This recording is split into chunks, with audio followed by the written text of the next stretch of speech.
you get Washington tomorrow. I mean, it's preseason, so is all the revenge stuff has to wait till the regular season, I assume? Well, you can't go into the season. What happened last year is last year. We got to get that taste out of our mouth. We got to continue to get better. Defensively, we're a step ahead. Offensively, we got to get our timing, our crispness, and also our ability to play with each other, understanding what guys like to do, where they like to find the ball, what's my shot within the offense. All those little things we're still learning. The number one thing is let's cut down on offensive mistakes, our defensive mistakes, no matter who we play. And again, it's the exhibition season. We want to compete, but we can't go in there thinking about what happened last year. Last year at this point, everybody was kind of coming off what happened with Brooklyn, and you were way ahead offensively than defensively, and just everything was ahead. Where would you evaluate where you are now, Casey, compared to where you'd like to be? Or how close are you? How far away are you? Well, I feel like we're further ahead defensively, which is what you want to be. Last year, I don't think we were ahead offensively at the start of the year. I think it grew as the year went on. We became more offensive-minded when DeMar went down, but we're ahead of where we were last year defensively.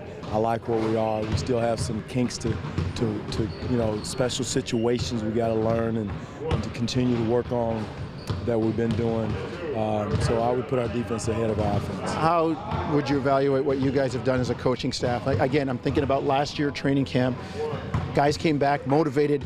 They wanted to score, they wanted to win. It was like they wanted to get back to the playoffs right away. And you guys seem like this year you've gone back to the defense. You've kind of convinced them, look, we got to go back down the mountain and climb again. No, we don't. No, our goal is to make the playoffs, continue to move up in the playoffs. Right. We're going through it, but we have teaching to do. We can't skip a letter of the alphabet to get there. Is the mindset we're going in as a staff. I think our guys have done a good job of teaching, working every day. I know everybody gets tired of the preseason. We can't get enough days to try to get stuff in. So our staff has done a good job of teaching, working with guys, trying to get things in. So no, the motivation is still there. There's no dip in the motivation of where we're trying to go and what we're trying to accomplish here. Where would you evaluate your new personnel as they've come in, again, over the course of the entire training camp, guys like Damari and Corey and Bismack, and how would you evaluate them? They're who we thought they were going to be. Defensively, offensively, yeah, my best Dennis Green impersonation. But there's no surprises. As I said, I'm impressed with some guys' defensive ability over others. Guys have picked up the defensive schemes. Anthony Bennett has been a surprise defensively. The young guys have come in and worked and pushed. They are good NBA players. So no, there's no ultimate surprises. One guy over another, and guys who we think they're again just getting that chemistry, that offensive rhythm, where they're seeing the shot go in the basket, has been the key the last couple of weeks. Camp winding down, where do you see JV? What improvements has he made? He worked with Sigma offensively and defensively with some of the changes. Is he looking better there? His experience has been his best teacher. It's not like he's going to become someone else, but experience, his understanding of the NBA game, the speed of the NBA has gotten better. Of course, offensively, I think he's one of the best offensive rebounders in the league. What he's got to do now is react defensively, hit, go get it, hit, go out and get it, go away from his space and get it. That's his major challenge right now.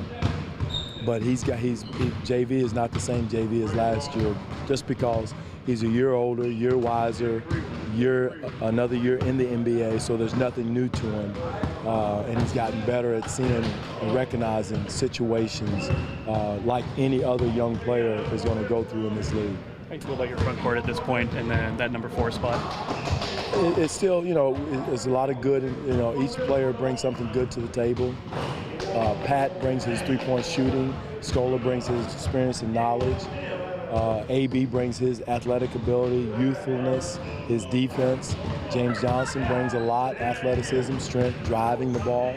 So all of them bring something to the table. So we're very pleased with all of them. We just got 4 of them, and probably only 2, maybe 2.5 will play. So those other 1.5 guys are going to have to be ready when the number's called and be professional and be motivated, be the best cheerleaders they can be, and be a pro.